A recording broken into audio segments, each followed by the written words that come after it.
আসসালামু আলাইকুম ফ্রেন্ড, আমি এখন যে কাজটা আপনাদের মাঝে নিয়ে আসলাম সেটা একটি 24 ইঞ্চি ক্লন এলইডি টেলিভিশন। এটা সমস্যা স্ক্রিনে আমি দেখানোর চেষ্টা করছি। দেখুন, এটাতে ডাবল ইমেজ, অনেকগুলো ইমেজ দেখা যাচ্ছে। এটাই মূলত এই টিভি সমস্যা। ফার্স্টে এটা ব্ল্যাঙ্ক ছিল, অন হয় কিন্তু অফ হয় না। পরে কাজ করার পরে এই অবস্থা। এখন বাকি কাজটা আমি করার পরে আপনাদেরকে দেখানোর চেষ্টা করেছি।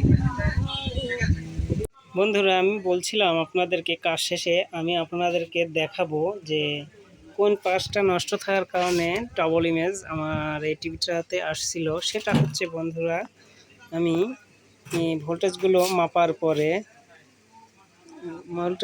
মাপার পরে আমি এভিডিডি আর ভিজিএইচ ভোল্টেজটা পাই নাই। সেটা 12 ভোল্ট, এভিডিটি 12 পেয়েছিলাম। আর 12 ভোল্টের কারণে আমাদের ডাবল ইমেজ আসছিল। এখানে ভোল্ট দরকার ছিল 15 কি 14 ভোল্টেজ। এখানে আমাদের 14 ভোল্টেজ ছিল না। পরে আমি শর্ট মাপে দেখি এই পাশটা আমাদের শর্ট, এই ডায়োডটা শর্ট থাকার কারণে আমাদের ডাবল ইমেজ আসছিল। স্ক্রিনে ছবি ছিল কিন্তু পরে মুছে যেত আর কি। পরে আমি কাজ করার পরে আমি ওটা চেঞ্জ করে দিছি ডায়োডটা। এখন আপনাদেরকে আমি ছবি দিয়ে দেখাচ্ছি যে সমস্যার সমাধান হয়েছে কিনা। আর মূলত এই পার্টসটা আমি চেঞ্জ করেছি।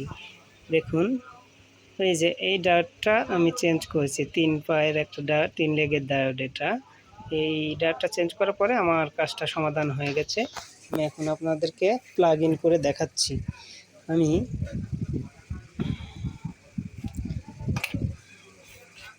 টিভিতে প্লাগ ইন করেছি। দেখুন, আমার ইন্ডিকেটর চলে আসছে।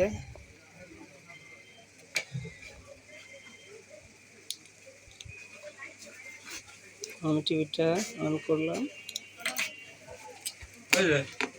এখন আমাদের ছবি চলে আসছে। এখন আর ডবল ইমেজ নাই। এটাই ছিল কাজের সমাধান।